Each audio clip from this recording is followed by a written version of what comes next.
जय श्री कृष्णा। राधे राधे दोस्तों। तो दोस्तों आप लोग कैसे हैं? आई होप सभी अच्छे होंगे, स्वस्थ होंगे, मस्त होंगे। तो दोस्तों जिस घर की महिलाएं सुबह उठ करके जितनी जल्दी आप सुबह ब्रह्म मुहूर्त में उठती हैं, अगर ये सारे कार्य अगर आप करती हैं तो अपने घर की नकारात्मक ऊर्जा को आप खुद ही स्वयं ही दूर कर ले जाती हैं। तो अपने घर की नकारात्मक ऊर्जा को दूर करने के लिए महिलाओं को कुछ ज़रूरी नियम है जिनको ज़रूर से ज़रूर करना चाहिए। और अपने घर की नकारात्मक ऊर्जा को आपके अंदर, आप एक नारी हो, एक महिला, एक महिलाओं के अंदर एक इतनी शक्ति होती है कि आप अपने घर की नकारात्मक ऊर्जा को स्वयं ही दूर कर सकती है। जिस घर में पूजा पाठ होती है, जिस घर में पूजा आराधना होती है, भगवान की आरती होती है, उस घर में कभी भी दरिद्रता वास नहीं करती है। और अगर उसने वास किया भी है तो आपके अंदर इतनी शक्ति है कि आप अपने घर में पूजा पाठ करके नकारात्मक ऊर्जा को, रोग बीमारी को, सभी चीज़ों को आप बाहर निकाल सकते हैं। तो दोस्तों आज हम जानेंगे कि कौन सा ऐसा कार्य है और झाड़ू लगाने का सही समय क्या है ब्रह्म मुहूर्त में। क्योंकि अधिकतर लोग यही नहीं जानते हैं कि ब्रह्म मुहूर्त में झाड़ू लगाना चाहिए या नहीं लगाना चाहिए। इसी में सारी कन्फ्यूजन है कि हमें ब्रह्म मुहूर्त में झाड़ू लगाएं या ना लगाएं। तो सबसे बड़ी समस्या आजकल यही बनी है। तो दोस्तों सभी बातें, सभी महत्वपूर्ण बातें हम आपको इस वीडियो में बताएंगे। तो वीडियो को पूरा देखिएगा ताकि आपको सभी महत्वपूर्ण बातें समझ में आ सके दोस्तों। और चैनल पर पहली बार आए हैं, अभी तक आपने चैनल को सब्सक्राइब नहीं किया है, तो आप सभी से एक छोटी सी रिक्वेस्ट है दोस्तों, चैनल को जरूर से जरूर सब्सक्राइब कर लीजिएगा। और मेरा वीडियो अगर आपको थोड़ा भी पसंद आता है तो प्लीज़ एक लाइक मार के जाइएगा, क्योंकि आपके एक लाइक और एक सब्सक्राइब से हमें बहुत ही अधिक हिम्मत और प्रेरणा मिलती है दोस्तों। साथ में बेल आइकन को भी प्रेस कर दीजिएगा, जिससे कि आने वाली वीडियोज़ की नोटिफिकेशन सबसे पहले आपके पास पहुँचे। तो देखिए दोस्तों, सबसे पहली बात होती है कि ब्रह्म मुहूर्त में हमेशा महिलाओं को हमेशा ब्रह्म मुहूर्त में ही उठना चाहिए।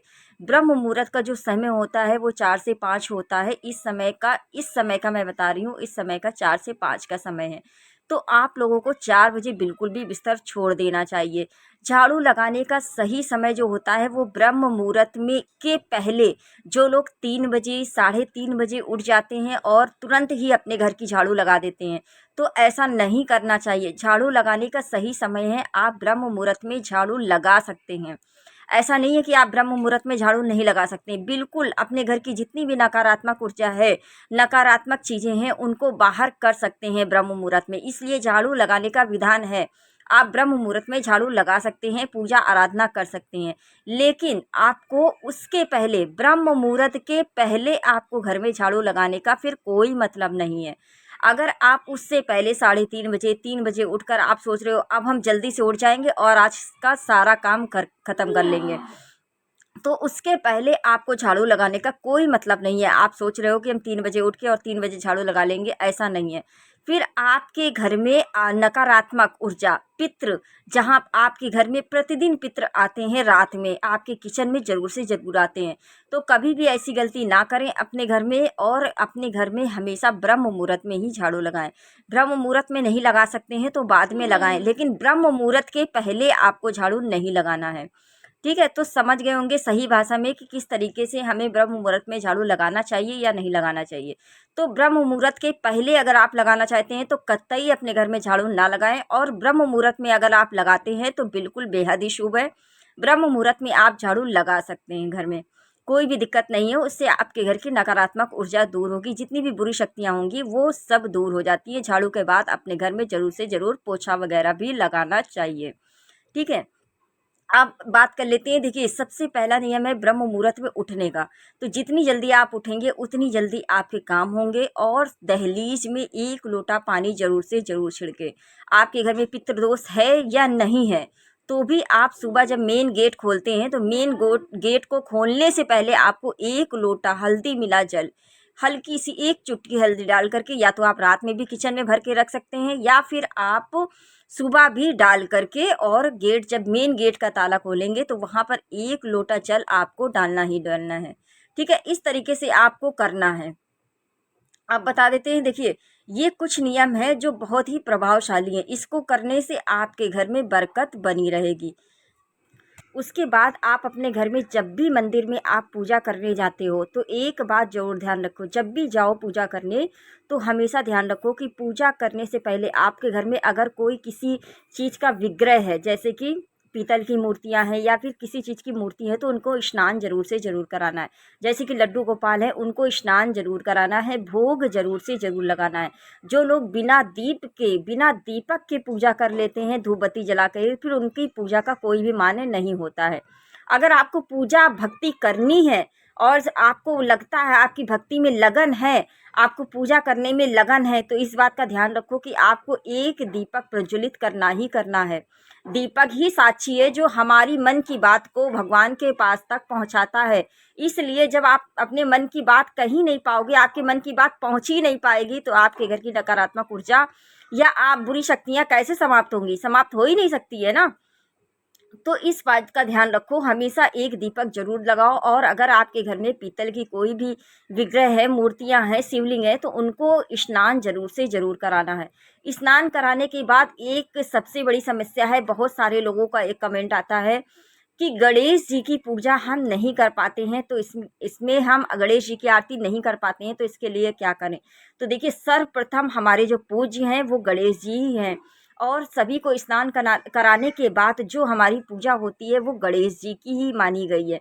तो सबसे पहली पूजा, प्रथम पूज्य हमारे गणेश जी हैं, उनको पूजने के लिए अगर आप आरती नहीं कर पाते हो तो एक छोटा सा नियम है, एक छोटा सा नियम है, उनको 5 बार उनके माथे में तिलक लगाते हुए भी आप बोल सकते हो, उनको धूप दिखाते हुए भी आप बोल सकते हो। एक प्यारा सा मंत्र है, छोटा सा मंत्र है, ओम गण गणपते नमः, ओम गण गणपते नमः, ओम गण गणपते नमः। इस तरीके से आप 5 बार बोल करके भी आप गणेश जी को प्रसन्न कर सकते हो।